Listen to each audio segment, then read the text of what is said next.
এরপর প্রশ্ন হলো, আমরা সবাই বলি যে মায়ের পায়ের নিচে সন্তানের জান্নাত। এখন মার চরিত্রই যদি খারাপ হয় তাহলে কিভাবে মায়ের পায়ের নিচে জান্নাত হবে? যদি উত্তরটা সহজভাবে বলতেন। দেখুন,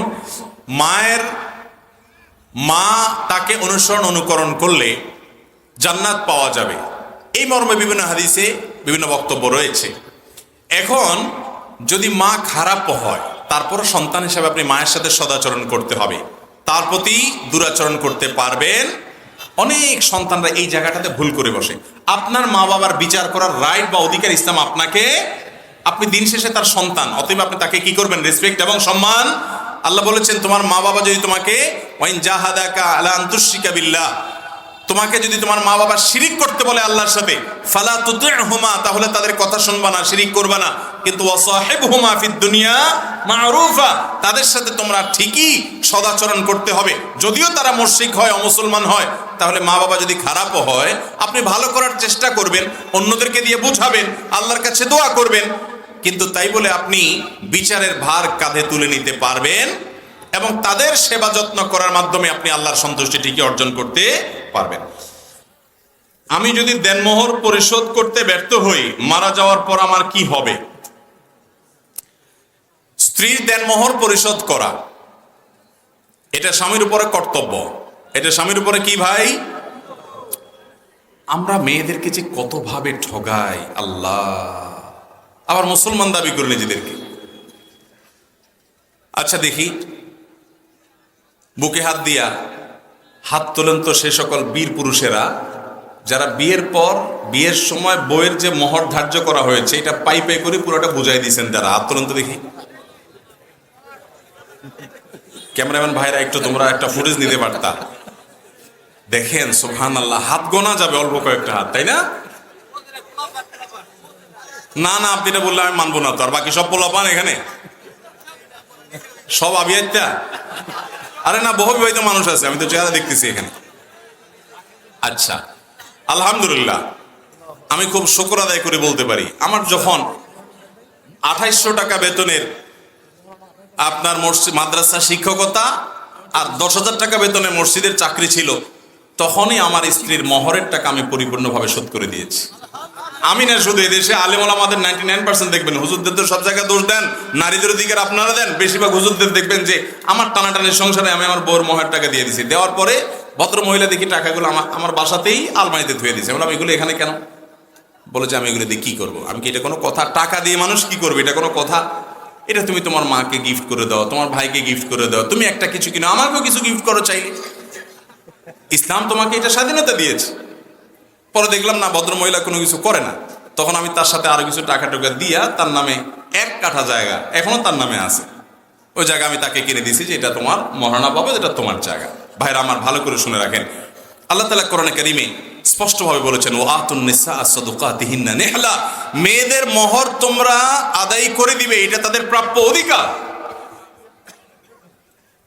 আমি প্রায় সময় বলার চেষ্টা করি, এই দেশে এমন এক চিটারি হয় এই জায়গাটাতে, বাসর ঘরে ওই বেচারি ভদ্র মহিলাকে ফুসলায়া ফাসলায়া টাউট বাটপার স্বামী বলে কি, বলে যে দেখো এখন মোহর তো মুরব্বীরা ধরছে 10 লাখ 1 টাকা, 5 লাখ 5 টাকা, আমি তো কয়দিন পরে ইটালি চলে যাচ্ছি, কত টাকা, কত 5 লাখ আসবে, সবই তো তোমার, এখন তুমি পারমিশন না দিলে তো আমি আগাইতে পারি না। ভদ্র মহিলা বেচারি সরল মনে বলে, আরে কি বলেন, আপনার টাকা দিয়ে কি করবো আমি, গেল আর কি, শেষ। এইভাবে মেয়েদেরকে আমরা ঠকাই কি ঠকাই না? যারা মোহর দেন নাই, এই মাহফিল থেকে যে মোহর পরিশোধ করার পরিকল্পনা করবেন তো ইনশাআল্লাহ কিস্তিতে পরিশোধ করবেন। সিস্টেম সহজ, একসাথে দিতে পারেন না, কি দিতে পরিশোধ করবেন? কিস্তিতে। ছোট্ট একটা নোটবুক দিয়া ভদ্র মহিলার কাছে দিবেন, বলবেন টাকা দিলে লেখা লেখা রাখবা, ওই দোকানদারের টাকা যেরকম শোধ করেন এরকম শোধ করবেন। সিরিয়াসলি বলতেছি, চেষ্টা করবেন না ইনশাআল্লাহ? সবাই স্ত্রীর মহারণা পরিশোধ করবেন তো? স্ত্রীর মোহর পরিশোধ করা ছাড়া যদি মারা যান, ভালো করে শুনে রাখেন, স্ত্রীর মোহর পরিশোধ করা ছাড়া যদি মারা যান, স্ত্রীর কাছে এই টাকা দেনাদার হিসাবে কিয়ামতের ময়দানে আপনি দাঁড়াবেন। আর সেদিন কিন্তু কেউ কাউকে ছাড় দিবে, পাই পাই করে হিসাব দিতে হবে। এবং ফুকায়ে কেরাম এই মহরের এই মাসআলাতে চমৎকার একটা মাসআলা বলেছেন, সেটি হলো যে কোনো মানুষ যদি মারা যায় তার পরিত্যক্ত সম্পদ থেকে স্ত্রীর মহারণা পরিশোধ করতে হবে। এটা পাওনাদারের পাওনার মতো, এটা পাওনা। অতএব স্ত্রীর মহর পরিশোধ করবো তো ইনশাআল্লাহ। মেয়েদেরকে আমরা কতভাবে ঠকাই দেখেন। মহর পরিশোধের বেলায়ও খবর নাই, বাপ মা মারা গেছেন, জমি জমাতে মেয়েদের ভাগ আছে, সেখানেও কোনো খবর। ফুসলায়া ফাসলায়া জাল ভিত্তিহীন ফতোয়া দিয়া মেয়েদেরকে আমরা ঠকাই দিই। বলি কি, বলি যে না এটা তো আসলে বাবার বাড়ির সম্পদ, মেয়েরা নিলে নাকি তাদের নাকি এটা সয় না। এই সমস্ত বানোয়াট কথা বলে তাদের আমরা হক নষ্ট করি। আল্লাহ আমাদেরকে প্রত্যেকের হকের গুরুত্ব বোঝার তৌফিক দান করুন। মা বোনদের তাদের প্রাপ্য বুঝাই দেব তো ইনশাআল্লাহ। অতএব যদি দেনমোহর পরিশোধ করতে আপনি ব্যর্থ হন, মারা যাওয়ার পর আপনার পরিত্যক্ত সম্পদ থেকে পাওনাদারের পাওনা যেরকম পরিশোধ করা হয়, আপনার স্ত্রীর মহরও কি করতে হবে? পরিশোধ করতে হবে। আমার স্বামীর সাথে আমার সম্পর্ক ভালো না, আখেরাতে কি আমি তার সাথেই থাকতে হবে? তার পরিবর্তে কি আমি অন্য কাউকে বেছে নিতে পারবো? মাশাআল্লাহ, আমাদের বোনদের বড় অদ্ভুত অদ্ভুত প্রশ্ন। দেখেন এই কপাল পড়া স্বামী কত খারাপ হলে এই ভদ্র মহিলা জান্নাতেও তার সাথে থাকতে রাজি না। আহা, পুরুষরা সব সোজা হয়ে যান, বেশি বেলায়েন হবেন, এই মহিলা বদদোয়া শুরু করে দিবে, আল্লাহ এই অমানুষের সাথে জান্নাতে আমি থাকতে চাই না। আল্লাহ আমাদেরকে হেফাজত করুন। যাই হোক ভাই, দেখুন প্রথম কথা হলো জান্নাতে কে যাবে বা না যাবে এটা নির্ভর করে তার ঈমান, আমল এবং আল্লাহ রাব্বুল আলামিনের রহমতের উপর। আল্লাহ তাআলা যদি কারোর প্রতি রহমত করেন তিনি জান্নাতে যাবেন। এমনও হতে পারে কোন স্ত্রী তার আপন আমল দ্বারায় তিনি জান্নাতে চলে গেলেন, স্বামী তার বদামলের কারণে তিনি জাহান্নামে যাবেন। হতে পারে কি পারে না? আসিয়ার স্বামী ছিলেন কে? ফেরাউন জান্নাতে যাবে না জাহান্নামে? আর আসিয়া, দুইজনের সংবাদই কোরআনে আল্লাহ তাআলা জানাই দিয়েছেন, যে জান্নাতে যাবে তার সুসংবাদও জানাই দিয়েছেন, আর যে জাহান্নামে যাবে তার কথাও বলে দিয়েছেন আল্লাহ তাআলা। তাহলে বোঝা গেল যে স্ত্রী জান্নাতে গেলেই যে স্বামী চোখ বন্ধ করে জান্নাতে চলে যাবে এমনটি কোনো জরুরি বিষয় নয়। তবে এটা ঠিক যে স্বামী স্ত্রী একে অন্যের সপক্ষে আল্লাহর কাছে আল্লাহর অনুমতি পেলে সুপারিশ করার সুযোগ পাবে, অন্যজনের কাছে যেরকম অন্যজনের বেলা যেরকম পাওয়া যায়, সেই হিসেবে আল্লাহ তাআলা রহমত করে মৌলিক সব বিষয় মান, আকীদা, বিশ্বাস যদি শিরক মুক্ত থাকে, ঠিকঠাক থাকে, তাহলে সেক্ষেত্রে আল্লাহ তাআলা একজন আরেকজনের সুপারিশের মাধ্যমে আল্লাহ জান্নাত দিতেও পারেন। সম্পূর্ণ আল্লাহর ইখতিয়ারাধীন বিষয়। তবে এই প্রশ্নের মূল কথা হলো বা শেষ কথা হলো যে জান্নাতীদেরকে আল্লাহ তাআলা জান্নাতে যে ঢুকাবেন তাদের অন্তরে আল্লাহ তাআলা বলেছেন ওয়ানাযা'না মা ফি সুদুরহিম মিন গিল। জান্নাতীদের অন্তর গিল, হিংসা, বিদ্বেষ, শত্রুতা যা আছে এগুলো সব বের করে দিয়ে তাদেরকে ফ্রেশ করে আল্লাহ জান্নাতে ঢুকাবেন। অতএব দুনিয়াতে আপনার স্বামীর প্রতি আপনার যে জেদ আছে, দুঃখ আছে, ক্ষোভ আছে, আপনি যখন জান্নাতে যাবেন এগুলো কিছু থাকবে না ইনশাআল্লাহ।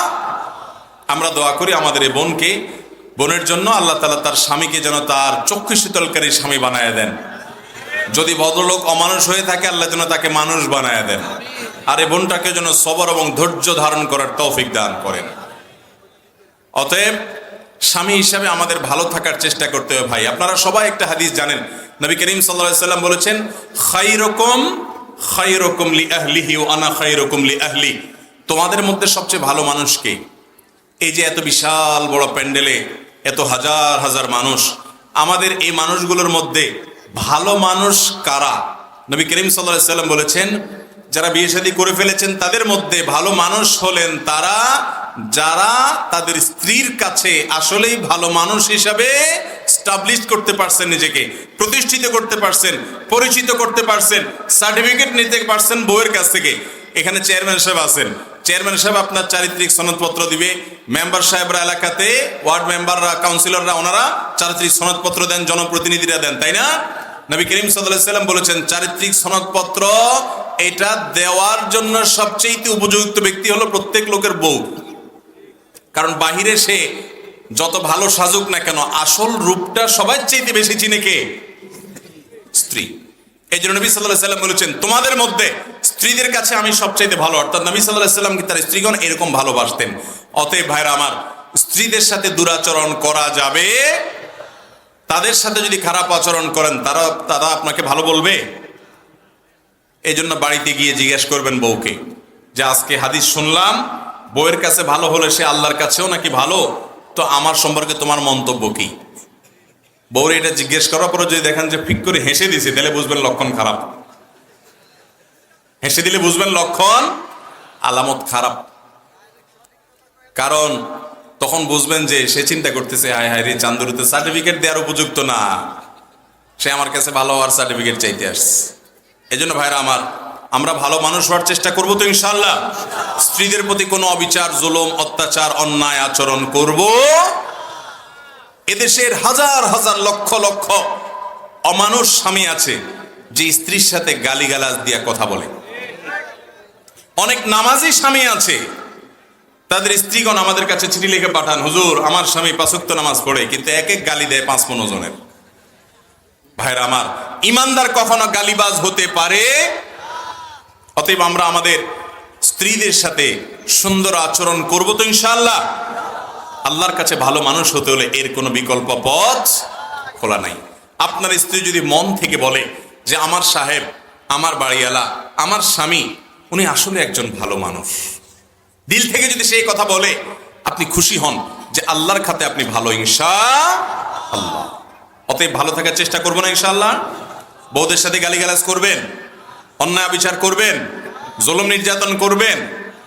অনেক অমানুষ স্বামী আছে, বাহিরে কিছু হলেই হলো আইসা বউর উপরে উথামতাম শুরু করে।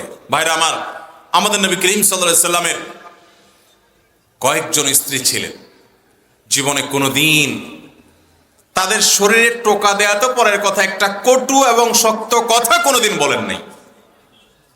অথচ একসাথে থাকতে গেলে টুনটান হয় কি হয় না?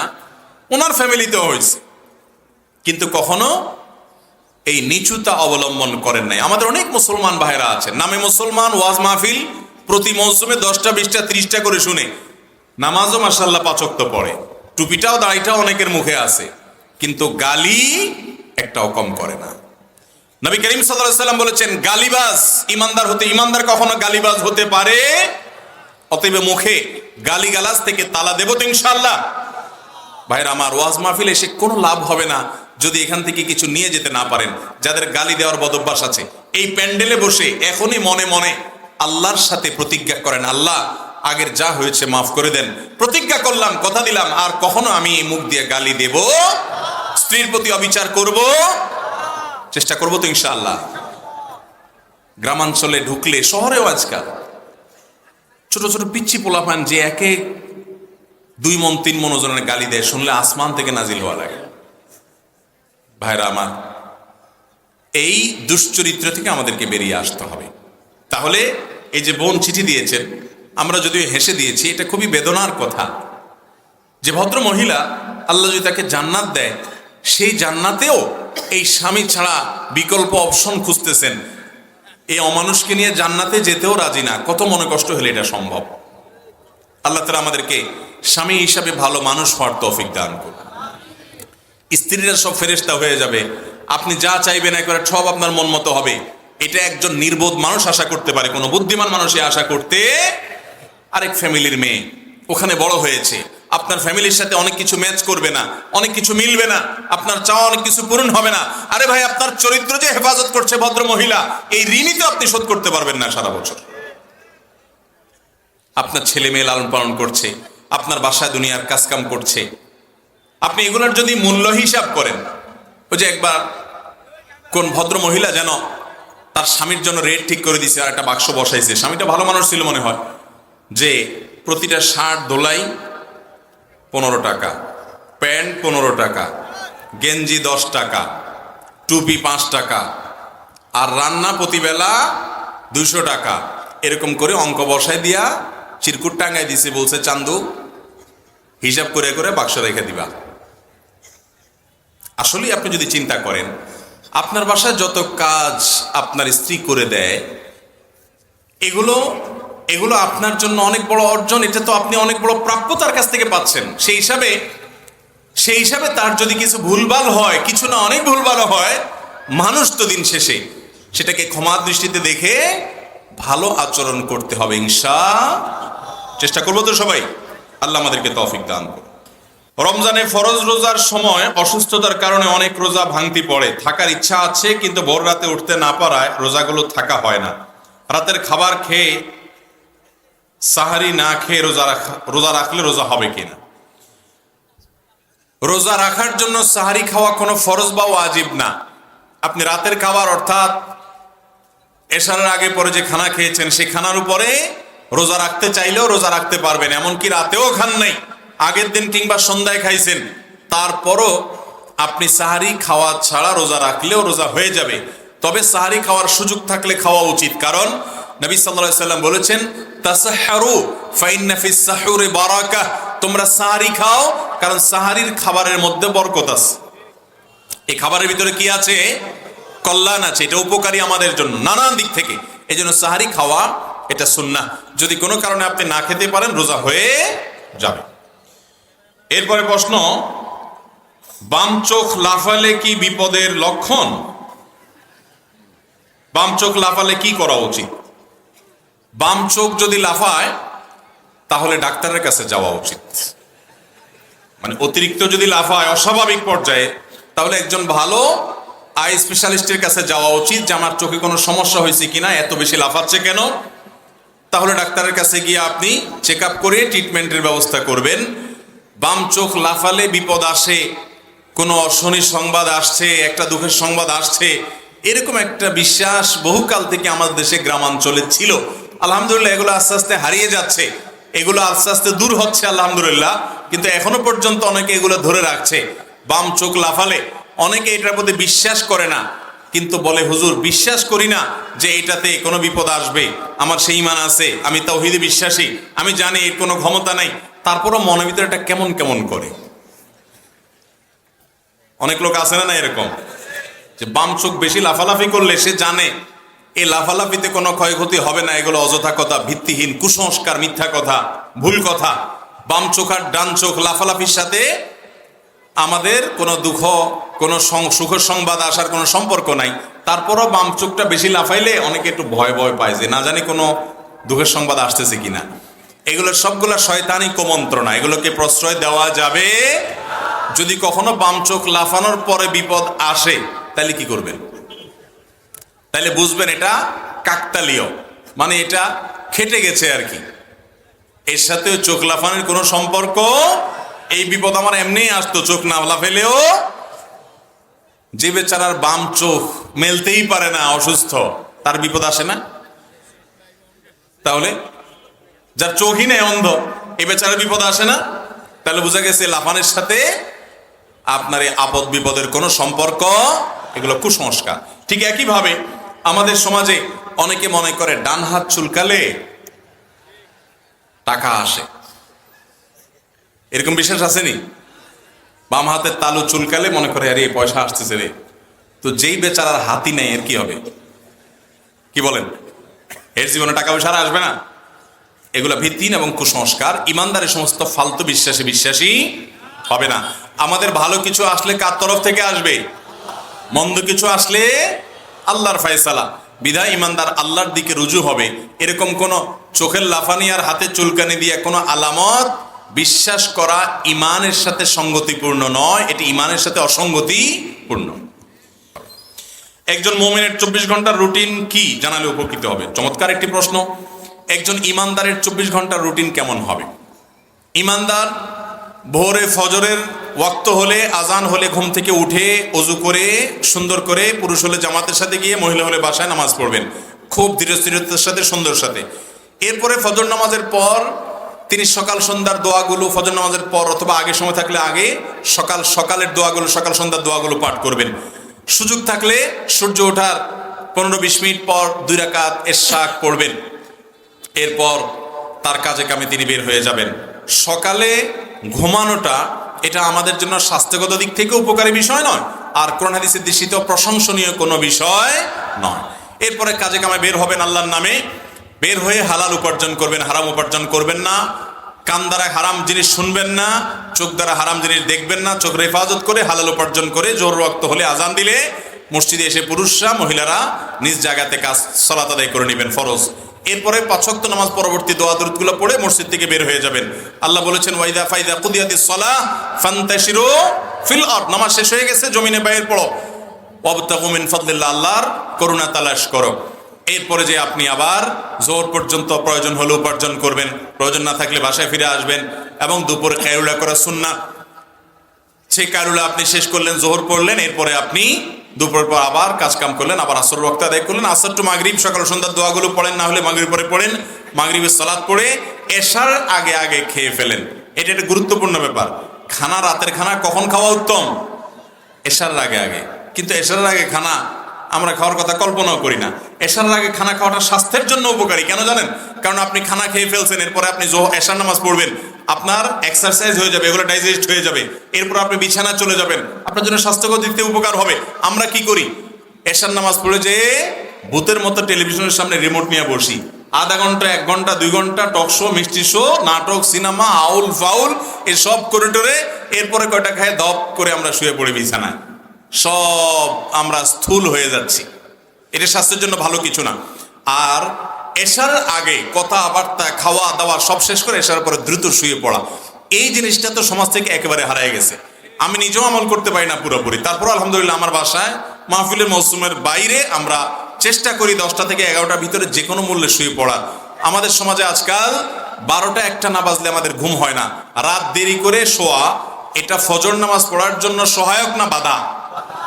অতএব ফজর নামাজ পড়তে হলে রাতে তাড়াতাড়ি শুইতে হবে। এছাড়া আমরা জানি এখন সায়েন্টিফিকলি এটা প্রমাণিত, রাতের প্রথম অংশ 10টা থেকে 2টা পর্যন্ত এই টাইমের ঘুমটা মানুষের স্বাস্থ্যের জন্য অনেক ভালো। এতে মানুষের ইমিউন সিস্টেমটা অনেক স্ট্রং হয়, রোগ প্রতিরোধ ক্ষমতা বৃদ্ধি পায়। করোনা যখন আসছে কত কিছু যে আমরা শিখছি, কিন্তু এটা শিখি নেই যে এই সুন্নাত নবী সাল্লাল্লাহু আলাইহি ওয়াসাল্লাম বহু আগে শিখিয়ে দিয়ে গেছে। অতএব আমরা এই সুন্নাত সম্মত লাইফস্টাইল গড়ে তুলবো তো ইনশাআল্লাহ। আল্লাহ তাআলা আমাদেরকে তৌফিক দান করুন। অনেক বেশি আমল করতে পারেন না, অসুবিধা নেই ভাই, ঈমান বিশ্বাসটা ঠিক আছে, 5 ওয়াক্ত ফরজ নামাজ পড়েন, হালাল উপার্জন করেন, গালমন্দ দেওয়া, কাউকে অধিকার নষ্ট করা এগুলা করবেন না, আপনার আখলাকটা ঠিক রাখবেন, ইনশাআল্লাহ জান্নাতের পথ সুগম হবে। আল্লাহ আমাদের সবাইকে তৌফিক দান করুন। আত্মহত্যার সময় কালিমায়ে শাহাদাত পড়লে গুনাহ মাফ হবে কিনা? আত্মহত্যা করা এটা কবিরা গুনাহ, অনেক বড় অপরাধ এবং গুনাহ। এখন কেউ গুনাহ করার সময় যদি কালিমায়ে শাহাদাত পাঠ করে তাহলে এই গুনাহ কি রহিত হয়ে যাবে? রহিত হয়ে যাবে না। অতএব কালিমায়ে শাহাদাত যদি কেউ পাঠ করেও আত্মহত্যার সময়, আল্লাহ মাফ করুন, তারপর সে আত্মহত্যাকারী হিসাবে কবিরা গুনাহে লিপ্ত হিসাবে দুনিয়া থেকে গেল, সে কালিমা পড়তে পড়তে গেছে, সেই কারণে তার এই আত্মহত্যা হালাল হয়ে গেছে, বৈধ হয়ে গেছে, এবং আল্লাহ তাকে এর জন্য কোনো জবাবদিহি করবেন না, কোনো গুনাহ হবে না, কোনো শাস্তি হবে না, এমনটি মনে করবার কোনো কারণ। তবে আল্লাহ রাব্বুল আলামিন কাকে কি বিচার করবেন, কার কি ফয়সালা করবেন, সেটার একমাত্র একচ্ছত্র ক্ষমতা এবং নিয়ন্ত্রণ সম্পূর্ণ তার। এটি তার ইখতিয়ারাধীন বিষয়। এ বিষয়ে আমরা নিজেদের থেকে কোনো মন্তব্য করতে পারবো।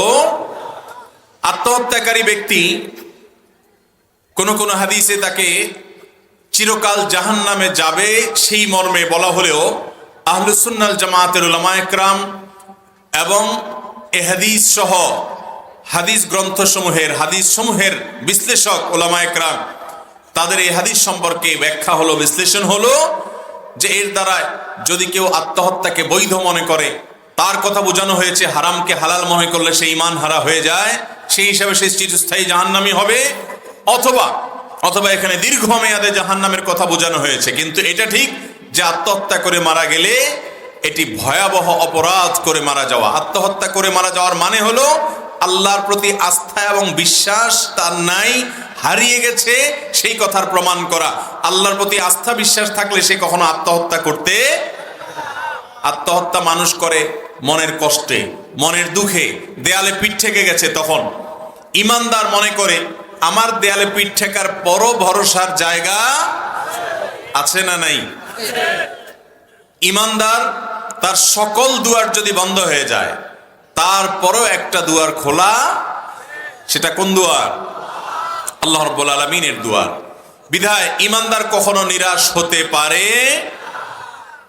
ইউনুস আলাইহিস সালাম যদি মাছের পেটে যাওয়ার পরও আবার বেঁচে ফিরে আসতে পারেন পৃথিবীর সকল বিজ্ঞানের সকল যুক্তি, ব্যাখ্যা, বিশ্লেষণ, তত্ত্ব, লজিক সবকিছুকে উল্টে দিয়ে,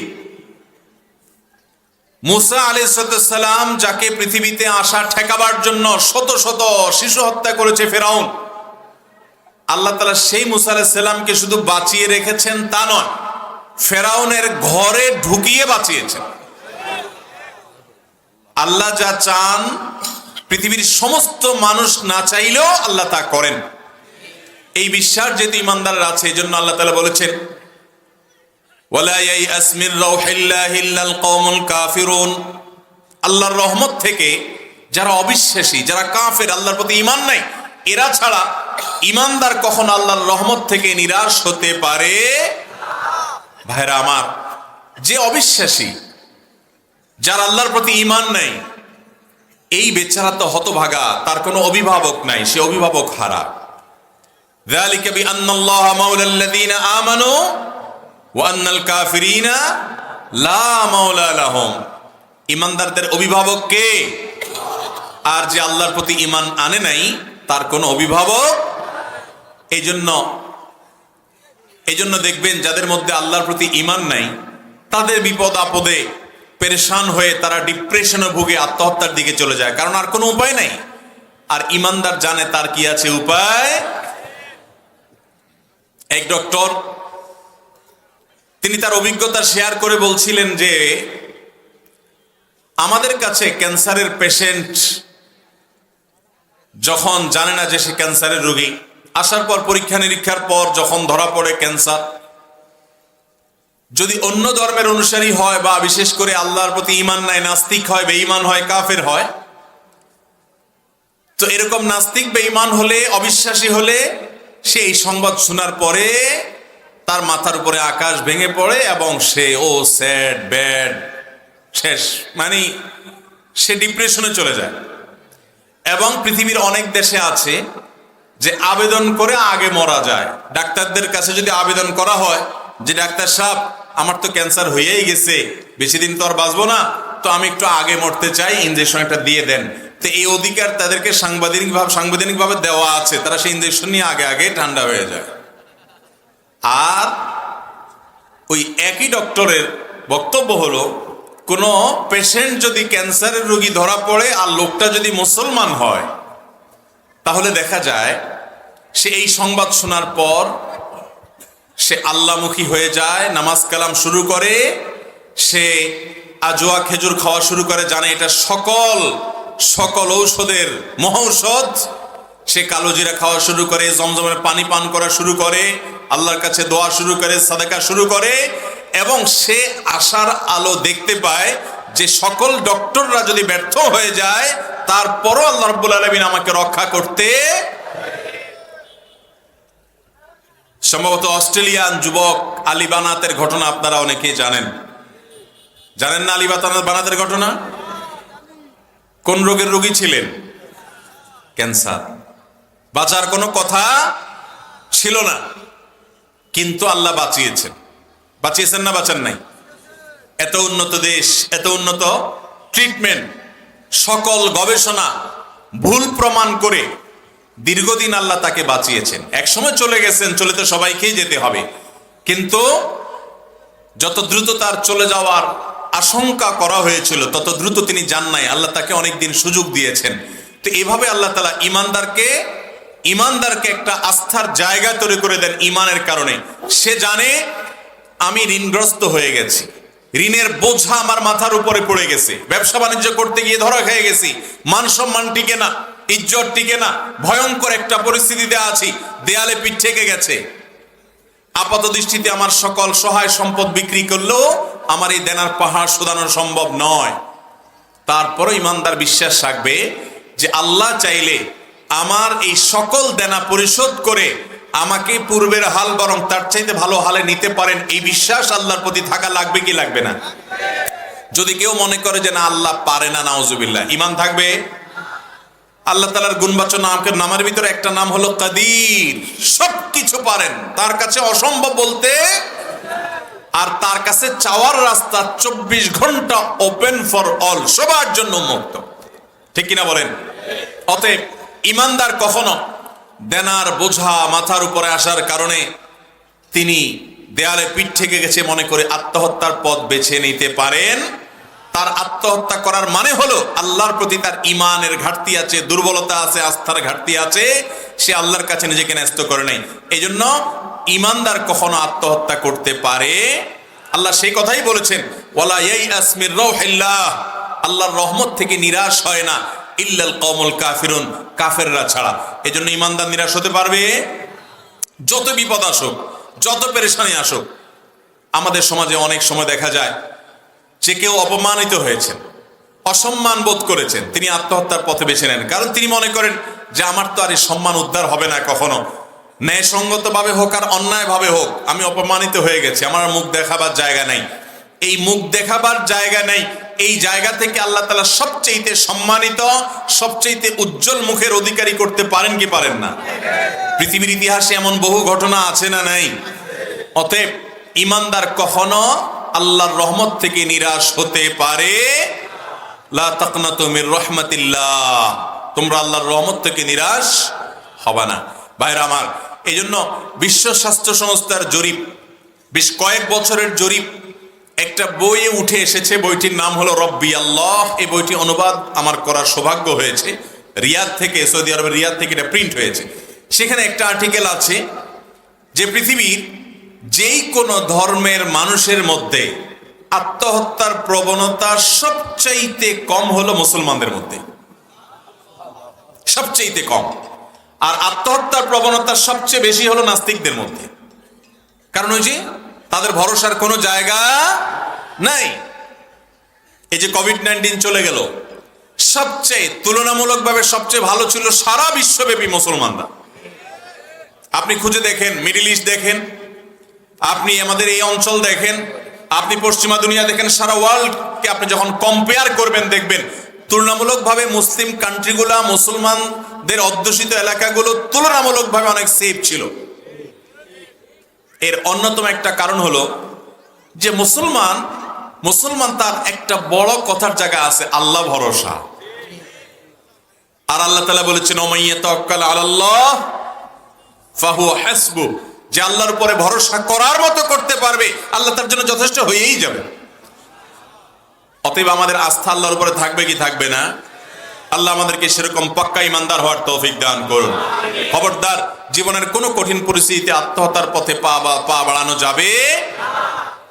কিন্তু এরপরও যদি কোনো মুসলমান না বুঝে, অতি আবেগে বা অতি ব্যথায় ব্যথিত হয়ে তিনি যদি আত্মহত্যার পথ বেছে নেন এবং তিনি যদি আত্মহত্যার সময় কালিমা পাঠ করেন, যদি এর কারণে তার ওই হারামটা হালাল হয়ে যাবে না, গুনাহ মাফ হয়ে যাবে না, তারপরও তিনি ইমানদার থাকেন, বেঈমান হন না।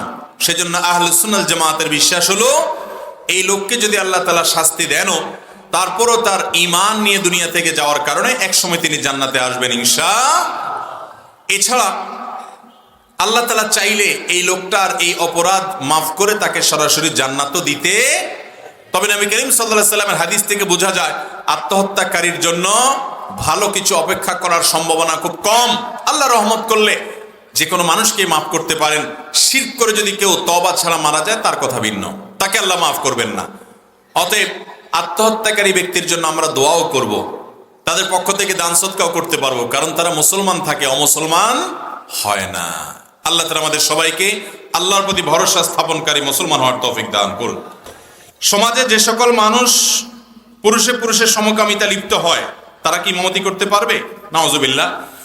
সমকামিতার এই জঘন্য অপরাধে লিপ্ত কোনো মানুষ যদি জানা যায় এবং প্রমাণিত হয়, শুধু ধারণাপ্রসূত কোনো কথা নয়, যদি সুপ্রমাণিত হয়, তাহলে এরকম ব্যক্তিকে ইমাম হিসাবে নিযুক্ত করা জায়েজ নাই। এবং এরকম ব্যক্তি যদি প্রমাণিত হয় তাহলে অবশ্যই ইমামতি তাকে বরখাস্ত করতে হবে, কারণ এটা আল্লাহর জমিনের সবচেয়ে জঘন্য নিকৃষ্ট অপরাধগুলোর মধ্যে থেকে একটা। হস্তমৈথুন কি বড় ধরনের কোনো গুনাহ? আর হলে কিভাবে ছেড়ে দিব তার উপায়গুলো বলবেন। অবশ্যই মাস্টারবেশন এটা জঘন্য অপরাধ এবং কাবিরা গুনাহ, মহাপাপ। কারণ আল্লাহ রাব্বুল আলামিন কোরআনে কারীমে বলেছেন, ফামান ইবতাগা ওয়ারাআ যালিকা ফাউলাইকা হুমুল আদুন। সূরা মুমিনুন 18 নম্বর পারার প্রথম সূরার প্রথম পৃষ্ঠায় আল্লাহ বলেছেন যে মানুষ বৈবাহিক উপায়ে তার যৌন আকাঙ্ক্ষাকে পূরণ করবে, সে এই হালাল পন্থা ছাড়া, মিল্কি ইয়ামিন বা নিজের বৈধ স্ত্রী ছাড়া অন্য উপায়ে যদি সে তার যৌন আকাঙ্ক্ষাকে পূরণ করে, সে সীমালঙ্ঘনকারী। এই আয়াত বলছে যে মাস্টারবেশন করলে সেটা সীমালঙ্ঘনের অন্তর্ভুক্ত হবে, জাহান্নামে যাওয়ার কারণ হবে। বিভিন্ন হাদিস থেকেও এ বিষয়ে নিষেধাজ্ঞা প্রমাণিত হয়। এই জন্য সারা বিশ্বের সকল উলামা ইকরাম একমত যে মাস্টারবেশন করা এটা ছোট কোনো অপরাধ নয়, এটা কবিরা গুনাহ। যুবকরা বাঁচতে চান তাহলে সেক্ষেত্রে প্রথম কথা হলো হারাম জিনিস দেখা ছেড়ে দেন, মোবাইল থেকে এই সমস্ত বাজে জিনিস ডিলিট করে ফেলেন, প্রয়োজনে দামি মোবাইল বাদ দিয়ে বাটন ফোনে চলে যান। এবং সবচেয়ে স্থায়ী ব্যবস্থা হলো বিবাহ শাদী যত দ্রুত সম্ভব করা যায় তত ভালো। মুরব্বীরা ছেলে মেয়ে উপযুক্ত হলে বিয়ে দিতে দেরি করবেন না, আর যুবকরাও তথাকথিত পায়ে দাঁড়ানোর অজুহাত করে দেরি করবেন না। নিজের ঈমান আমলকে হেফাজত করবেন, নির্জনতা পরিহার করবেন, আল্লাহর কাছে পানা চাইবেন। আমি কলেজে পড়ি, কিন্তু মেয়েদের সাথে আমার ক্লাস বা প্রাইভেট পড়তে হয় একসাথে, এতে আমার কোনো গুনাহ হবে কিনা? একসাথে যদি পড়তে হয় তাহলে আপনি আপনার চোখের হেফাজত করবেন, দৃষ্টি সংযত করবেন, ইমানদার হিসাবে নিজের চরিত্রকে হেফাজত করবেন যাতে গুনাহে লিপ্ত হতে না হয়। সেই সাথে আপনি আল্লাহর কাছে পানাহ চাইবেন যে কোনো মূল্যে। তাদের সাথে কথা বলতে হলে ফিতনামুক্ত ভাবে, ধরুন একান্তে কথা বলবেন না, কয়েকজন মিলে থাকবেন এবং দৃষ্টিকে হেফাজত করবেন। নিজের সাথে নিজের যুদ্ধ করে সংগ্রাম করে চলতে হবে আপনাকে। আপনার ঈমান আমল নষ্ট করে পড়ালেখা যদি করা লাগে, এই পড়ালেখা করার চেয়ে ঈমান আমল রক্ষা করার গুরুত্ব অনেক বেশি।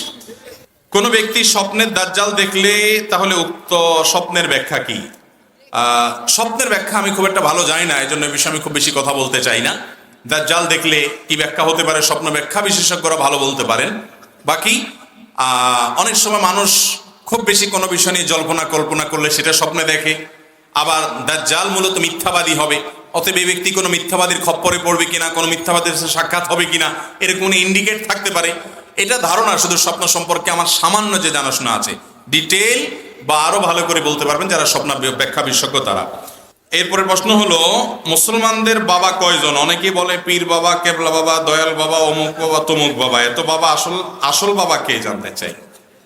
ভাই, মুসলমান কেন, অমুসলমানেরও বাবা কয়জন?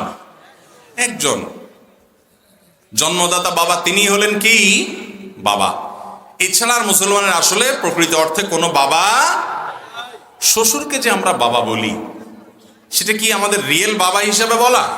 ওইটা তো বাবার মতো মর্যাদা তুল্য, সেই দিক থেকে আমরা বলি।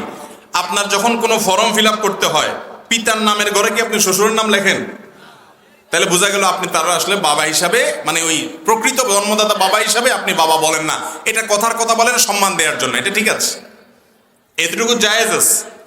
এছাড়া কোনো শিক্ষক, কোনো মুরব্বী পিতৃতুল্য, তাকে আপনি পিতৃতুল্য বলতে পারেন। কিন্তু মুশকিল না আজকাল যে বলে না কেবলা বাবা কি, পীর বাবা, দয়াল বাবা, কত বাবার কথা শুনলাম। সুবহানাল্লাহ।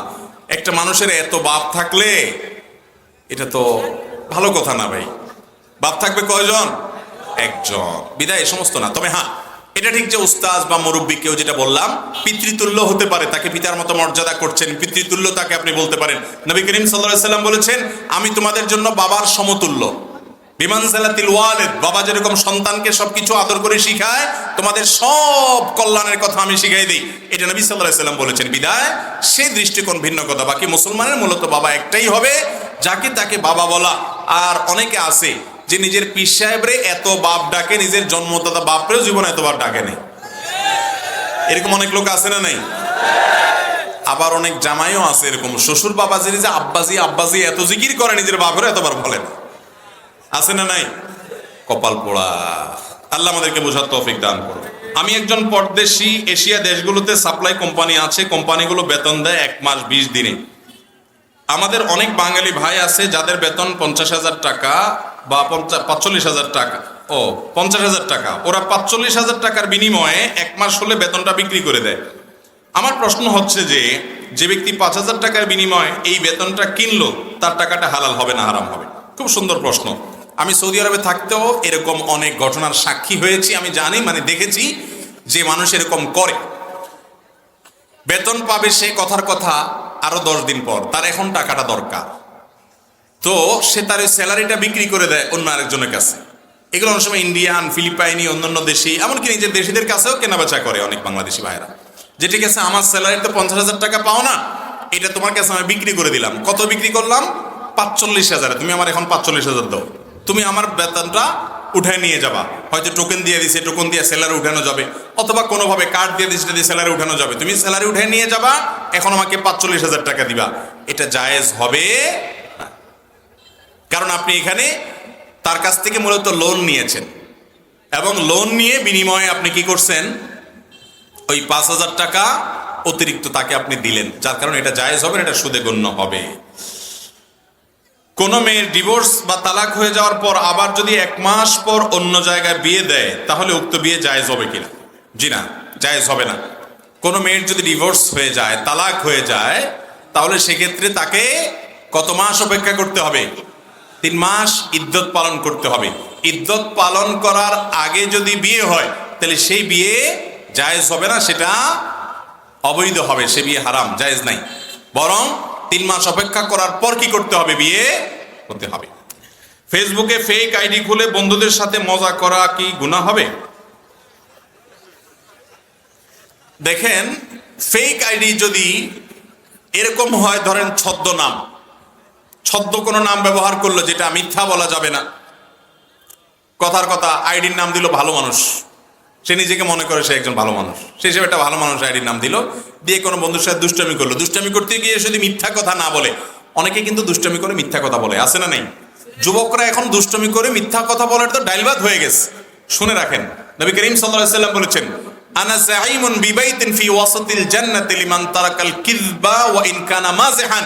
দুষ্টমি করে, মজা করে, রসিকতা করেও যে মিথ্যা কথা বলে না, তার জন্য জান্নাতের সেন্টার পয়েন্টে একটা প্রসাদ আল্লাহর কাছ থেকে পাইয়ে দেওয়ার দায়িত্ব আমি নিলাম, নবী সাল্লাল্লাহু আলাইহি সাল্লাম বলেছেন। অতএব যুবকরা, রসিকতা করেন, মিথ্যা কথা বলবেন না। আমাদের নবী সাল্লাল্লাহু আলাইহি সাল্লাম কিভাবে রসিকতা করছে জানেন? এক লোক করে বলছে, ইয়া জালুজনাইন, ও 2 কানওয়ালা, কথার কথা এদিকে আসো। 2 কানওয়ালা এদিকে আসো মানে কি? কারো কি 3 কান হয়? এটা তো রসিকতা করে বললেন, কারণ ওই লোকটার 2 কান আছে, উনিটা শুনে হেসে দিছেন। তাহলে নবী করিম সাল্লাল্লাহু আলাইহি সাল্লাম যে কথা বলে রসিকতা করতেন, এগুলো মিথ্যা হতো না। অতএব মিথ্যা কথা বলবেন না রসিকতা করে। বন্ধুকে বললেন, হ্যাঁ আমি থানা থেকে বলতেছি, ওসি সাহেব তোমার বিরুদ্ধে মামলা আছে, তুমি তাড়াতাড়ি থানায় আসো, ডাহা মিথ্যা কথা। তো এরকম মিথ্যা বলে 2 নম্বরই করে রসিকতা করা যাবে ভাই, হাদিসে নিষেধ আছে। আর ছদ্মনাম ব্যবহার করে যদি সেখানে মিথ্যা কোনো কিছু না করেন, প্রতারণা না করেন, আপনি খারাপ কিছু না করেন, এমনি রসিকতা করলেন, ভালো কিছু করলেন, এটা নাজায়েজ হবে না। এর প্রমাণ হলো নবী করিম সাল্লাল্লাহু আলাইহি সাল্লাম একবার এক সাহাবীর চোখ ধরছেন পিছন দিয়ে এসে। আমাদের দেশে আছে না এই খেলাটা? পিছন দিয়ে এসে চোখ ধরে না অনেকে, এই চোখ ধরে প্রশ্ন রাখে আর কি, এমন ভাবে যাতে সে টেন না পায়। এটা এক ধরনের রসিকতা। তো নিজের পরিচয় গোপন করে তার সামনে হাজির হওয়া, চোখ ধরে তাকে কোনো কথা বলা মানে অনেকটা সেরকম। অতএব সেটা যদি জায়েজ হয়, তাহলে এরকম ছদ্ম নাম ব্যবহার করা জায়েজ হতে পারে। কিন্তু ছদ্ম নামে আপনি 2 নম্বরই করবেন, প্রতারণা করবেন, সেটা কি হবে না? জায়েজ হবে না। আমার অজান্তে কেউ আমাকে জাল নোট যদি দেয়, পরবর্তীতে আমার জানার পর ওই নোটটা অন্য কাউকে দিতে পারবো না? ভাই, দিতে পারবেন না, দিতে পারবেন না। এটা একটা দুঃখের কথা যে আরে টাকাটা দিতে পারবো না, আপনার লস হবে। কিন্তু এটার বিনিময়ে আপনি আল্লাহর কাছে আজর পাবেন যে আপনি আরেকজনকে প্রতারণা করলেন না, এই যে একটা গুনাহ করলেন না, এর জন্য আল্লাহর কাছে সওয়াব পাবেন না? অনেকের মসজিদে নিজের জুতা না পাইলে আরেকজনটা নিয়ে হাঁটা দেয়, আছে না? না এরকম লোক? আরে ভাই, আপনার জুতা একজনে নিয়ে গেছে, তাহলে আপনি আরেকজনটা নিয়ে যান কিভাবে? হ্যাঁ, সবাই চলে গেছে, আপনার সাথে আরেকটা জুতার মিল আছে, মনে হচ্ছে ভুলে কেউ নিয়ে গেছে, এটা ভিন্ন কথা। ঠিক একইভাবে আপনাকে জাল নোট দিয়া এক লোক জাল কারবারি করছে, 2 নম্বরই করেছে। আপনি যদি সে একই টাকা আরেকজনকে সহজ সরল মানুষকে ঘুষাইয়া দেন, ঢুকাইয়া দেন, তাহলে আপনি তো প্রতারণা করলেন। তো আপনি প্রতারিত হয়েছেন, ক্ষতিগ্রস্ত হয়েছেন, আপনার লস হয়েছে, ঠিক আছে, কিন্তু এর বিনিময়ে আপনার আমলনামাতে সওয়াব লেখা হবে যদি আপনি সবর করেন। এটা নিয়ে আপনি 2 নম্বরই করতে পারবেন না। একবার এক ভদ্রলোক, সে তার 500 টাকা এরকম কে একটা জাল দিছে, দিলে সে গল্প দিয়ে বলতেছিল, সে বলে যে ওই টাকাটা আমি সুন্দর করে ভাঁজ করে আমার মানি ব্যাগে রেখে দিয়েছি, ভাবলাম যে এই টাকা যাকে তাকে দিলে তো গুনাহ হবে, মানুষকে ধোকা দেওয়া যাবে না। তো কোন পুলিশ তাকে ধরে পথে ঘুষ চাইছে, তো আস্তে করে ওটা দিয়ে দিছে। যে ঘুষ নেয় ওই বেচারা তো কোন রকম চুপে চাপে হাতে নিয়ে পকেটে ঢুকাইতে পারলে যান বাঁচে, সে তো আর চেক করে না। বলছে যেই দরে কেনা ওই দরে বেচা, যেমনি আসছে ওই পথে গেছে। তো আপনি ঠান্ডা মাথায় কোনো মানুষকে, খবরদার, এর মানে এটা না যে আপনাকে আমি বলতেছি আপনি কাউকে এটা করবেন, কারণ আপনি কাউকে জাল টাকা চালায়া দেওয়া এটা অন্যায় করা, কারণ আপনি তার সাথে প্রতারণা করলেন। মুসলমান প্রতারক হতে পারে। মান গাশশা ফালাইসা মিন্না, নবী সাল্লাল্লাহু আলাইহি ওয়াসাল্লাম বলেছেন যে ধোঁকা দেয় সে আমার উম্মত নয়। মসজিদে কেউ যদি ভুল কমে আমার পুরাতন ছেঁড়া জুতা নিয়ে যায়, তাহলে নতুন জুতা রেখে যায়, যদি তাকে পাওয়ার সম্ভাবনা না থাকে তাহলে কি তার জুতা ব্যবহার করতে পারবো কিনা? মাশাআল্লাহ, মাত্রই তো উত্তর দিয়ে ফেললাম, আমাদের প্রশ্ন হাজির। দেখেন, মসজিদে যদি আপনার জুতা হারায় যায় তাহলে সেক্ষেত্রে আরেকজনের জুতা আপনি নিয়ে যাবেন না। যদি এমন হয় যে আপনি নিশ্চিত হলেন যে এই জুতাটা আমার জুতার মতোই এবং এই ভদ্রলোক ভুলে মিস্টেক করে সে চেঞ্জ করে ফেলছে, তাহলে আপনি নিয়ে যেতে পারেন। যদি দেখেন যে আর কেউ নাই, এটাই রয়ে গেছে, তাহলে বুঝবেন যে বেচারা এটা রেখে গেছে। অনেক সময় চোর হলে কি হয়েছে, তার ভিতরে মানবতা বোধ থাকে, সে চিন্তা করে যে ভদ্রলোকের জুতাটা আমি নিয়ে যাচ্ছি বাড়িতে যাবে কেমনে, এই জন্য এটা ছেঁড়া ফাটা জুতা আইনে ওটা রেখা যায়। তো আপনি যদি বুঝতে পারেন যে চোর ভাই ছাড়া আর কেউ এটা রেখে যায় নাই, সবাই চলে গেছে, তাহলে আপনি ওটা নিয়ে যেতে পারবেন। কথা কি বুঝাতে পারছি? কিন্তু এছাড়া আপনি যে কারোর জুতা নিয়ে যেতে পারবেন। কোনো আত্মীয় যদি আমার জন্য আত্মীয়ের কাছে আমার নামে ভিত্তিহীন বদনাম বলে, ওই ক্ষেত্রে আমি কি রাগে আত্মীয়ের সাথে সম্পর্ক ছিন্ন করতে পারবো? আপনি রাগ করার অধিকার অবশ্যই আছে, এটা মানুষের প্রাকৃতিক ব্যাপার, রাগ করবেন, কিন্তু রাগের ভ্যালিডিটি হবে কয়দিন? 3 দিন। কয়দিন? 3 দিন রাগ করে আপনি কথা বলবেন না, 3 দিনের বেশি না। এরপর আপনি আবার কথা বলবেন। যদি সে অন্যায় আচরণ করে, সে আল্লাহর কাছে অপরাধী হিসাবে বিবেচিত হবে। তাই বলে আপনি আল্লাহর কাছে দোষী হবেন না। সবশেষ প্রশ্ন, অনেকগুলো প্রশ্ন আরো আছে, উত্তর দিতে পারবো না সব। ডক্টর খন্দকার আব্দুল্লাহ জাহাঙ্গীর রহমাল্লাহ স্যারের সাথে আপনার পরিচয় কিভাবে হলো? ডক্টর খন্দকার আব্দুল্লাহ জাহাঙ্গীর রহমাল্লাহ এদেশের ক্ষণজন্মা আলেমে দ্বীন, ইসলামী বিশ্ববিদ্যালয় কুষ্টিয়ার সম্মানিত প্রফেসর ছিলেন। উম্মার ঐক্য প্রয়াস, উম্মাকে এক করার এক অসাধারণ প্রচেষ্টা তার মধ্যে ছিল। দরদি একজন মানুষ ছিলেন উম্মার প্রতি। স্যার রাহিমাহুল্লাহ, তার সাথে আমার পরিচয় সম্ভবত 2013 কি 12-13 বা 14 এরকম সময়ে। আমি তখন সৌদি আরবে ইসলামিক সেন্টারে কাজ করি, দাওয়া সেন্টারে, ইসলামিক অ্যাফেয়ার্স মিনিস্ট্রিতে বাংলা ভাষা দায়ী হিসেবে। দেশে আসার পর আমার উস্তাজ মোহতারাম যশোর জামিয়া ইসলামিয়া মাদ্রাসার বর্তমান মুহতামিম মুফতি মুজিবুর রহমান হাফিজাহুল্লাহ হুজুরের কাছ থেকে স্যারের নাম্বার নিয়ে আমি স্যারের বক্তব্য শুনি। আমার কাছে মনে হতো এই লোকটা উম্মার দরদ বুকে রাখেন, তার সাথে দেখা হওয়া দরকার। তখন আমি তার সাথে দেখা করার জন্য ঝিনাইদহ গিয়েছি, ঢাকা থেকে যশোর হয়ে ঝিনাইদহ গিয়েছি, গিয়ে তার সাথে পরিচয় হয়েছি। এরপরে দীর্ঘকাল স্যার অনেক স্নেহ মমতা দিয়েছেন। অল্প সময়ের পরিচয়, কিন্তু এত আপন করতে পারে মানুষকে, কলিজা এত বড় হয় যে ছাত্র না, আত্মীয় না, তারপরও তাকে পরম আদর করা, এই কলিজাটা আমি তার মধ্যে দেখেছি। আমি যখন দুবাইতে গিয়েছি পিস টিভির প্রোগ্রামে রেকর্ডিংয়ে 1 মাস একসাথে হোটেলে ছিলাম, তার পরম মমতা আমি দেখেছি, শুধু আমার প্রতি না, অন্য অনেকের প্রতি। আল্লাহ রাব্বুল আলামিন স্যার রাহিমাহুল্লাহর এই ভালো গুণ এবং উত্তম বৈশিষ্ট্য আমাদের সবাইকে আল্লাহ তাআলা অর্জন করার তৌফিক দান করুন। আল্লাহর কাছে আমি একান্তে কিছু জিনিস চাই ভাই, এর ভিতরে একটা চাওয়া হলো এইটা, যে আল্লাহ আমাকে আপনি স্যারের মতো আখলাক, তার মতো উন্নত চিন্তা এবং ইলমের গভীরতা এবং তার মতো দরদ দিল আমাকে দান করেন। আল্লাহ আমাদের সবাইকে দান করুন। চেয়ারম্যান সাহেব সম্ভবত আমাদের উনি একটা প্রশ্ন দিয়েছেন। হ্যাঁ, ও আচ্ছা, আপনার বাইরে থেকে দিয়েছে আপনার কাছে, ঠিক আছে। আপনার সম্মান, যেহেতু আপনার হাত দিয়ে আসছে, এটা উত্তর না দিলে আপনার সম্মান রক্ষা হয় না। বিয়েতে গেটের মাধ্যমে টেবিলের টাকা তোলার কারণে অনেকে বিয়েতে আসে না, এটা কি জুলুম? এর প্রতিকার কি? ভাই, বিয়ে শাদিতে একটু আধটু রসিকতা বা মজা করা যাবে, সহনীয় পর্যায়ে রসিকতা মজা করা যাবে। নবী করিম সাল্লাল্লাহু আলাইহি ওয়াসাল্লাম বিয়েতে ছোট বাচ্চারা দব বাজাইতে, দব বুঝেন, মানে ঢোলের মতোই, এক পাশে বন্ধ আছে, ধরেন ওই যে আপনার চামড়া কিছু দিয়ে, আর আরেক পাশ খোলা, এটা বাজায়া মেয়েরা, ছোট বাচ্চা মেয়েরা খালি গলায় তারা গান গাবে, দব বাজাবে, একটু মজা করবে। নবী করিম সাল্লাল্লাহু আলাইহি ওয়াসাল্লাম এর পারমিশন দিয়েছেন। বিয়েতে একটু আঞ্চলিক যে আপনার কি বলে রসিকতা আছে, এগুলো সহনীয় পর্যায়ে করা যাবে, কিন্তু অসহনীয় পর্যায়ে করা যাবে না। আমি তো বুঝছি রে ভাই, প্রশ্ন তো দিতে আমার জীবন শেষ, আমি বুঝি নাই প্রশ্ন, আপনি আমার বুঝাইতে হবে। আমি ওই জায়গায় যাচ্ছি তো, আপনি এত অস্থির হয়ে গেলেন কেন? উনি মনে করছে তাহলে গেট করে ওই চাঁদাবাজি করার হালাল সার্টিফিকেট দিয়ে যাচ্ছি। আমি যাই নাই তো, এখনো আসি তো বসা ভাই। আমি বলছি যে সহনীয় পর্যায়ে রসিকতা জায়েজ আছে। সহনীয় পর্যায়ে কোনটা? শালি দুলাভাইয়ের কাছে, বা শালি বলতে পার ছোট শালি, কিন্তু আবার বড় বড় শালি হলে তো পর্দার বিধান হয়ে যাবে।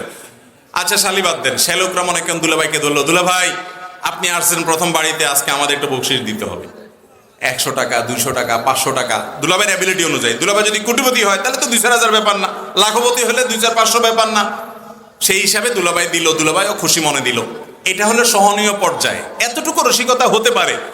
কিন্তু আমাদের দেশে যেটা হয় ম্যাক্সিমাম অঞ্চলে, শুধু আপনাদের এলাকায় কেন, সব এলাকাতেই হয়, সেটা কি, গেটে জামাইকে আটকায়া এরপরে বলতেছে চান্দু টাকা দাও, তারপরে সামনে আগাও।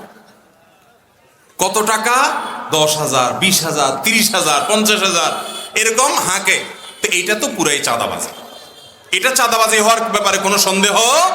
মধ্যম আয়ের মানুষ বেশিরভাগ দেশে, এই মধ্যম আয়ের মানুষের কাছে 10,000, 20,000, 30,000, আরে বেচারা বইয়ের মোহরটা পর্যন্ত দিতে পারতেছে না, বোর কাছে বাসরাতে যে মাপ চাওয়ার প্ল্যান প্রোগ্রাম করতেছে, আর তুমি গেট ধরে 10,000 টাকা চাচ্ছ। এর চাইতে বড় অবিচার কি আছে ভাইরা আমার? আমরা অনেক সময় রসিকতা করে জুলুম করি, এটা জানি না।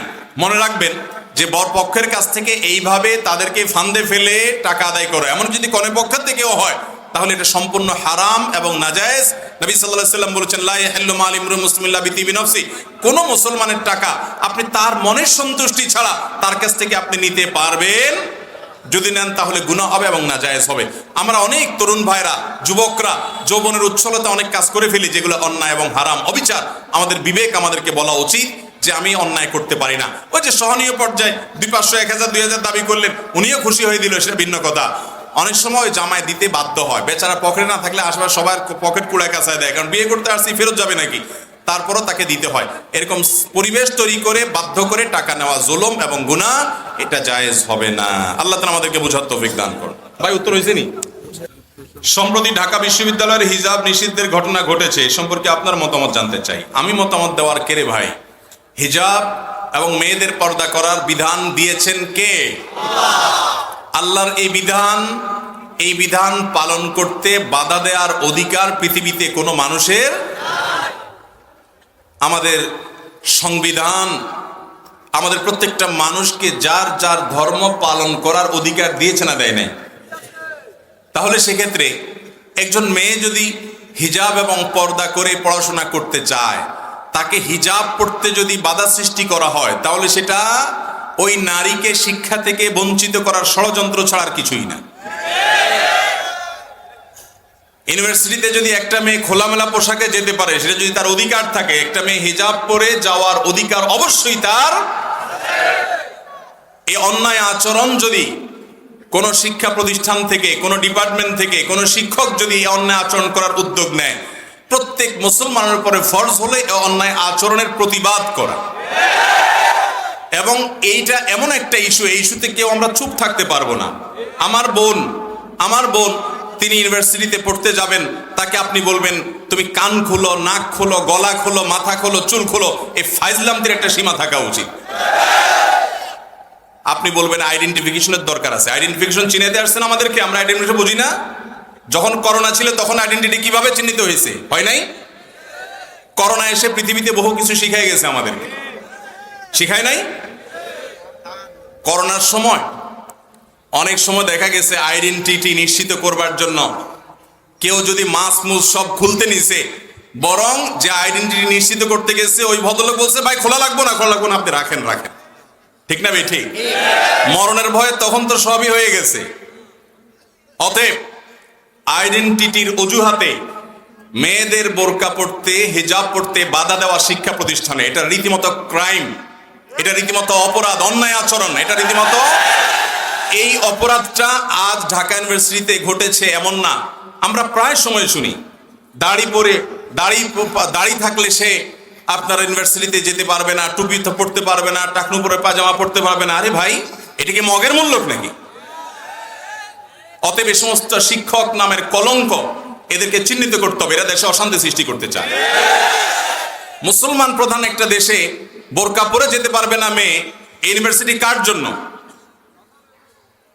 ভাইরা আমার, খুবই কষ্ট লাগে যে একজন মেয়ে, আচ্ছা বলেন তো দেখি, বোরকা পরে হিজাব পরে কোনো অকারেন্স করেছে, বিরাট অঘটন ঘটায় ফেলছে, বড় একটা বিপদ ঘটায় ফেলছে, এমন কোন ঘটনা আমাদের দেশে শুনছেন আপনারা? তাহলে এদেশের শান্তিপূর্ণ মানুষ হলো ধার্মিক মানুষেরা, প্রকৃত কোরআন এবং হাদিসের অনুসারী যারা, তাদের চাইতে শান্তিপূর্ণ মানুষ এদেশে আর হতে। এরাই দেশের শ্রেষ্ঠ নাগরিক, শ্রেষ্ঠ মানুষ। অতএব তাদের চলার পথ বন্ধ করা কখনো সুবিবেচনা প্রসূত সিদ্ধান্ত হতে পারে। অতএব এই অন্যায় আচরণ আমরা তীব্র নিন্দা করব। আমরা আবার মতামত দেওয়ার কেড়ে ভাই, আল্লাহর ফরজ বিধানের বিরুদ্ধে কারোর বলার যেরকম রাইট নাই, এবং কেউ যদি অন্যায় আচরণ করতে চায়, কারোর সাংবিধানিক অধিকার ক্ষুণ্ণ করতে চায়, তার বিরুদ্ধে আমরা প্রত্যেকটা মানুষ প্রতিবাদ করব। এদেশের শিক্ষা প্রতিষ্ঠানগুলোতে কোনো কোনো শিক্ষা প্রতিষ্ঠান, সবগুলো না, বিচ্ছিন্ন ঘটনাই, কিন্তু এই বিচ্ছিন্ন ঘটনাগুলো আমাদেরকে আহত করে, আমাদেরকে অনেক বেশি আহত করে। আরে ভাই, আমার ধর্মটা আমি পালন করবো, এইটুকু করতে দিবেন না?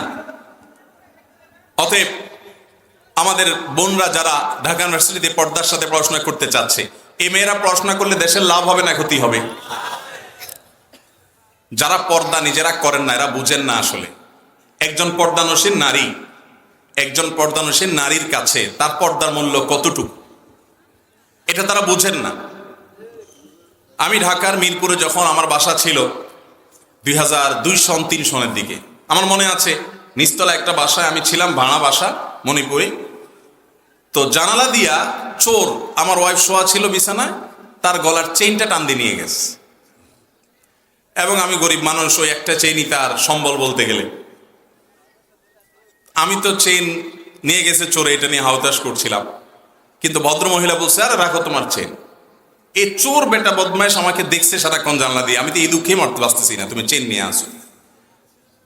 একজন পর্দানসীন নারীর পর্দা লঙ্ঘন হলে, তার পর্দাহীনতা হলে, এটা তার জন্য যে কত বেদনা, এটা যে তার জন্য কত কষ্টের। যারা মত প্রকাশের স্বাধীনতার কথা আমাদেরকে সারাদিন বুলিয়ে আওড়ান, শেখান, সে মানুষগুলো যদি এরকম কাজ করে আমাদের কষ্ট লাগে, এটা কখনো গ্রহণযোগ্য হতে পারে? একজন দিনদার ধার্মিক মেয়ে শিক্ষিত হোক, এটা আমরা চাই কি চাই না? তারা শিক্ষিত হলে, গত কয়েক বছর আগে, সম্ভবত 2 বছর আগে, আমাদের সারা বাংলাদেশের মেডিকেল পরীক্ষায়, মেডিকেল ভর্তি পরীক্ষায় প্রথম স্থান অধিকার করেছেন একজন নারী, যে আপাদমস্তক বোরকা ঢাকা। এই সংবাদটা কি আমাদের জন্য আনন্দের না বেদনা? তাহলে এই মেয়েগুলোকে যদি আপনি বোরকা খুলতে বাধ্য করেন, তার কাছে আপনার ওই শিক্ষাকে ছুঁড়ে ফেলে দিয়ে তার বোরকা রক্ষা করা অনেক গুরুত্বপূর্ণ, আপনি জানেন না? তাহলে এই মেয়েগুলোকে যদি শিক্ষা থেকে বঞ্চিত করা হয়, দেশের লাভ হবে না ক্ষতি হবে? অতএব যারা বিশ্ববিদ্যালয়ে, স্কুল কলেজে মেয়েদেরকে বোরকা পড়তে বাধা দেয়, বাধা সৃষ্টি করে, এরা দেশের শত্রু। এরা দেশের শিক্ষায় নারীরা এগিয়ে যাক, সেটা তারা চায় না। এরা মুসলমানরা শিক্ষিত হোক, তাদের জ্ঞান বিজ্ঞানকে কাজে লাগাক, এটা তারা চায় না। ইউনিভার্সিটিতে খোলামেলা পোশাকে চলতে পারে, কই সেটা নিয়ে কোনো শিক্ষককে আপত্তি করতে দেখলাম না। তাহলে সেটা নিয়ে যদি আপত্তি না করেন, একজন মেয়ের যদি অধিকার হয়ে থাকে, বোরকা পরাও আমার বোনের অধিকার। বিদায় এই সমস্ত অন্যায় আচরণের তীব্র নিন্দা করি। আমরা মাঝে মধ্যে যখন এই সমস্ত কথা শুনি, হৃদয়ে রক্তক্ষরণ হয়, খুবই কষ্ট লাগে। আমরা আশা করব যে এই সমস্ত অতি উৎসাহী ইসলাম বিদ্বেষী শিক্ষকদের চিহ্নিত করা হোক এবং তাদেরকে আইনের আওতায় আনা হোক। এরপরে প্রশ্ন হলো, নতুন শিক্ষাবর্ষে নতুন বইয়ে ডারউইনের মত মানুষ বানর থেকে মানুষ হওয়ার মতবাদ প্রকাশ করা হয়েছে, এ বিষয়ে কি বলবেন? আপনারা কি মানুষের সন্তান না বানরের সন্তান? আমি তো মানুষের সন্তান হিসাবে আমি মনে করি আদম আলাইহিস সালামের সন্তান, বিধায় আমি কোনো বানরের সন্তান এই বিশ্বাসে আমি বিশ্বাসী না। এখনো যদি কেউ নিজেকে বানরের সন্তান হিসাবে বিশ্বাসী মনে করতে পারেন, পরিচয় দিতে পারেন, এটা তার ব্যাপার। আমরা আদম আলাইহিস সালামের সন্তান। কোরআন পরিষ্কার ভাবে আমাদের আদি পিতা আদম আলাইহিস সালামের সৃষ্টি, তারপরে পৃথিবীতে মানুষের পরম্পরা টিকে থাকার পুরো হিস্ট্রি কোরআনে যা বর্ণিত হয়েছে, সে আলোকে কোনো মুসলমান বানর থেকে নিজেদের সৃষ্টি হয়েছে, বা সেখান থেকে মানুষ এর জন্ম হয়েছে, মানুষের শুরু হয়েছে, বা সেখান থেকে মানুষ এসছে, এরকম কোনো ধ্যান ধারণা একজন মুসলমান রাখতে পারে? এই বিশ্বাসী হওয়া মানে কোরআনকে অস্বীকার করা। বিয়ের পর হাতে চুড়ি, নাকে ফুল দিতেই হবে এমন কোনো বাধ্যতামূলক বিষয় আছে? না, এমন কোনো বাধ্যতামূলক বিষয় নাই যে মেয়েরা বিয়ের পরে হাতে চুড়ি পড়তেই হবে, নাকে আপনার ফুল দিতেই হবে, এমন কোনো বাধ্যবাধকতা নাই। তবে হ্যাঁ, কোনো অঞ্চলের যদি আঞ্চলিক একটা কি বলে এটাকে সংস্কৃতি থাকে যে বিবাহিত মেয়েরা এগুলা করে, তাহলে সেটা গ্রহণযোগ্য হতে পারে। এবং সেটা তো আর হালাল হারামের বিষয় না, জায়েজ না জায়েজের বিষয়, এটা আঞ্চলিক বিষয় হতে পারে যে এই অঞ্চলে বিবাহিত মেয়েরা এরকম করে আর অবিবাহিত মেয়েরা এরকম করে না, এরকম কোনো আঞ্চলিক বিশেষ কোনো আইডেন্টিফিকেশন থাকতে পারে বা পার্থক্য থাকতে পারে। কিন্তু কোনো অবস্থাতে আপনার ইসলামের দৃষ্টিতে বিবাহিত মেয়েদের জন্য এগুলো পড়া আবশ্যক। অনেক এলাকায় একটা কথা প্রচলিত আছে, সেটা হলো বিবাহিত মেয়েরা যদি নাকফুল খুলে ফেলে তাহলে স্বামীর কপালে দুর্গতি আছে, স্বামীর কোনো বিপদ হয়, স্বামী মারা যায়, এরকম কথা অনেক জায়গায় আছে না? অনেক মহিলা নাকফুল খুলে ফেললে মুরব্বী মহিলারা ধমক দেয়, নাকফুল পর স্বামীর ক্ষতি হবে। আমি বলি ভাই, এটা যে একটা ভিত্তিহীন কথা, এটা প্রমাণ হলো যে যদি এটা সত্য হতো তাহলে জামাই বউ ঝগড়া লাগলে, স্বামী স্ত্রীর মধ্যে ঝগড়া লাগলে, স্বামী স্ত্রীর মধ্যে ঝগড়া লাগলে স্ত্রী নাকফুলটা খুলে বসতে, চান্দু এবার তোমার সোজা করে ফেলাও, ঠিক না? তাহলে বোঝা গেল এটার কোনো ভিত্তি, এগুলো কুসংস্কার, নিছক কুসংস্কার।